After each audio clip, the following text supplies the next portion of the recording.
Okay, so today we are going to figure out what your overall calorie goal is and then kind of base your macro goals off of this for a starting point right now.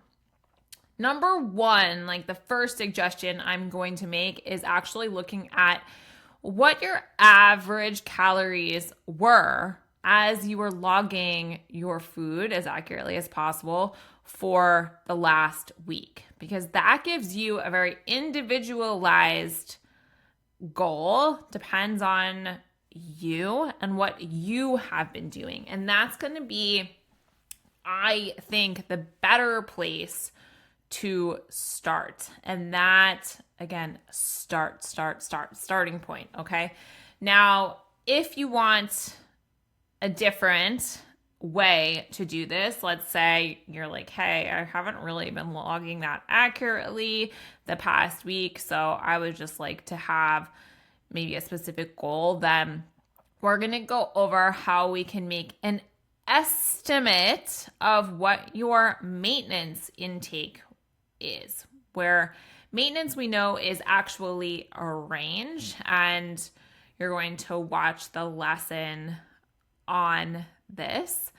So I'm not going to dive so much into it today, but this is, again, an estimation, okay? It is by no means a perfect equation. There are no perfect equations out there to estimate what your caloric intake should be or what your macro goals should be. These are not set in stone things. So we are working to figure out what's going to work for you right now as a starting point. So you're either going to have an average of what your calories were like for the past 2 weeks as a place to start, where either you're like, hey, those are really, really way too low and I'm not feeling great, and let me set my calorie goal as maybe a little bit higher than that, or hey, my calories were really, really high. I've been gaining. I don't really like that. Let me set my calorie goal a little bit lower than what that average was. Or hey, I feel really awesome. Let me pick a calorie goal of what my average was. Otherwise, here's a good place to start with estimating. You can take what your body weight is right now in pounds, multiply that by 10. This is what we're going to assume is your BMR. Again, your BMR is your basal metabolic rate. That's how much energy your body is expending at complete rest. This is your biggest energy expenditure as part of your total daily energy expenditure. Again, you are going to take that number and you're going to multiply it by one of these numbers depending on you. So multiply it by 1.2 if you are someone who has an office job, you're a little bit more sedentary throughout the day, and you exercise less than 3 days per week. Multiply by 1.4 if you have an office job and you exercise 3 or more days per week, or you have a job that is requiring more physical activity, like you're a nurse or you're an active teacher or you work in maintenance. Multiply by 1.6 if you have a job requiring physical activity plus you work out 3+ days per week.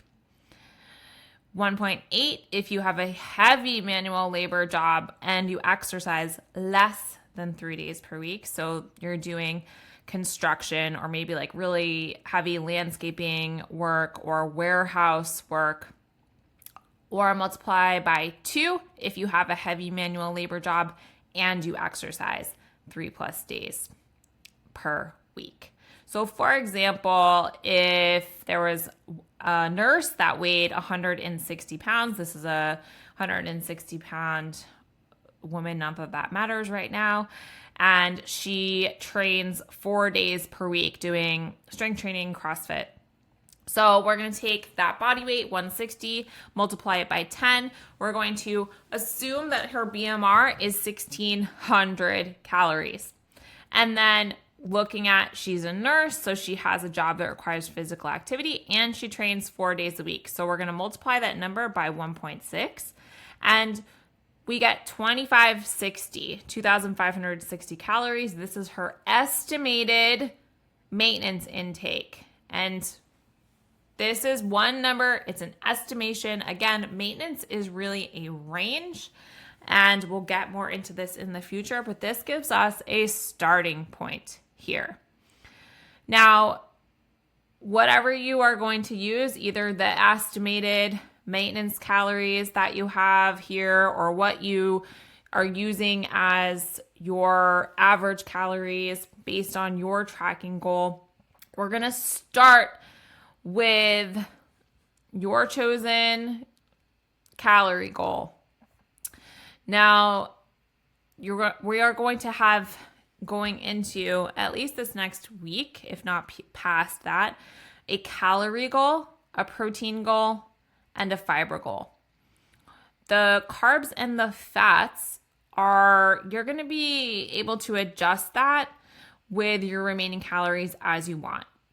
Because we know that there's no one right way to do it, and we want to create an environment that you like, and everybody's different. Some people like to eat more carbs, some people like to eat less carbs, some people like to eat more fat, some people like less fat, or maybe there are days that carbs are a little bit higher, fat's a little bit lower. We want to make sure that carbs and fats aren't too low in and of themselves, but we'll focus on that later.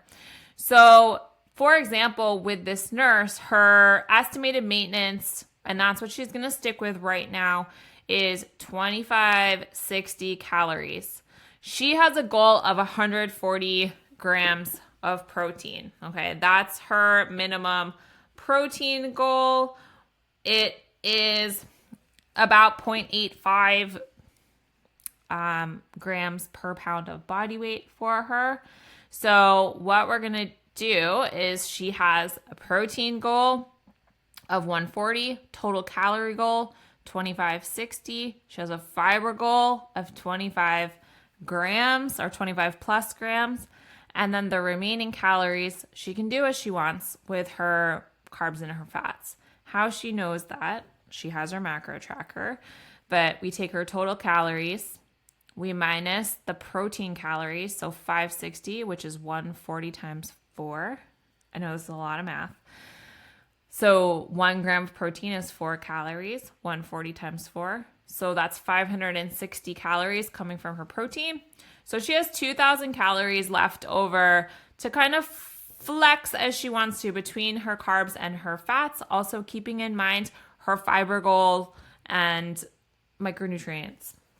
So this is what you are going to do going into this next week. You're going to have a total overall calorie goal of your choice. I really urge you to pick one that is going to allow you to learn and have flexibility with. I would urge you not to go into a deficit or into a surplus necessarily right now, kind of picking a calorie goal that is very livable and gives you flexibility. And you're going to continue with your protein goal and your minimum fiber goal, and continuing to log with these things in mind going into this next week. If you have any questions at all, if you need some support in picking a specific goal, starting goal, knowing that these may adjust, then please ask.